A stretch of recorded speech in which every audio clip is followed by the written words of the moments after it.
Hey, good morning, everybody. This is Friday morning's devotion. Hope you're in for a great day and an incredibly good weekend to come.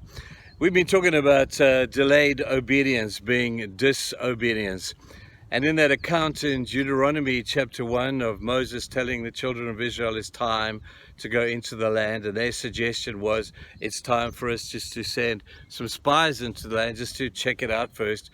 It was an act of no faith. It was an act of in fact disobedience, because it was delayed obedience. But when they came back, they realized God was angry. They went into the land and against God's then will, and they paid the price. But here's the thing, from what I read from Moses' account in Deuteronomy, is that the people of Israel, after Moses had commanded them to go into the land, they came to Moses and said, "Hey Moses, we've got an idea. Why don't you just send the spies into the land and check it out and make sure that it is what God says it is, so we can maybe prepare ourselves for the battles that are still to come." And we read there that Moses acknowledges, he said, "And I thought that it was a good idea." And it was a good idea, people. Face it, man. Why would you want to go in and face an enemy when you don't even know who they are? You don't know how they dress, you don't know how they live, you don't know what their armaments look like. It was a, humanly speaking, very good and appropriate and an excellent idea that they go in and check out the land first of all. But the problem was, as much as it was a good idea, you know what I'm going to say, it wasn't a God idea. Because God's ideas are always different to our good ideas. And when we take a God idea and we add to it or take from it to make it a good idea, we're in trouble. In 1 Samuel chapter 17 is that beautiful account of young David as he rises to the challenge to fight Goliath. So he goes to King Saul and he says, "Saul, I'll take this guy on." And Saul looks at him and says, "But you're just a kid. What are you going to do to take on this giant?" And David says, "No, I fought lions and I fought bears, and now I'm ready to take this guy on."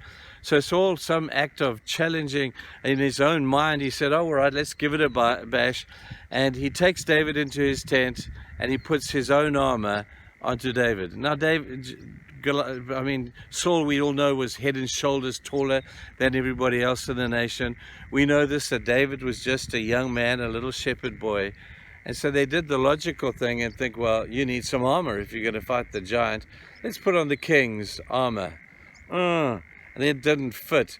But Saul did not like the idea of going to fight Goliath. He thought that was a great idea, and he thought it would maybe be a God idea. But the good idea is wear my armor to do that. David, however, was wise enough to say, "I can't wear this. This is not for me. This is not how I will defeat the giant, because this is not how God wants me to do it." And so David went out to face the giant with just a slingshot, but with God. If he had taken the armor of Saul, he would have faced Saul on a human level. So many of us try and fix the dilemmas of our lives by thinking it through humanly, and by using our human wisdom, our human acumen, our human giftedness, our human resources to answer problems that only God can answer. And so we continually coming up with good ideas. People, I want to say, I like good ideas. I love good ideas. But I have learned over the course of my time to remember and to be able to say which is a good idea, which is a God idea. And there have been many times where I've fallen into the good idea bracket and lost the blessing of God because of it. When God gives us an idea, or God gives us a specific instruction, that is the way it has to be done.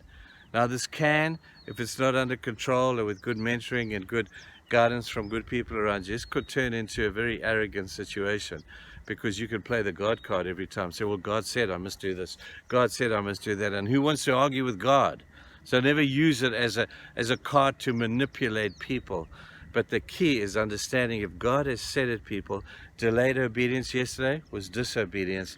Never use somebody else's armor, no matter whose it is. It could be the king's armor. Don't use it. And never, ever fall into the trap of letting a good idea take over that which is a God idea. Think about those things.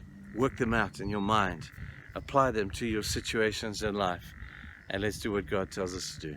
But go and have a great weekend, guys. We love you lots, and we're thinking of you. Cheers. Bye.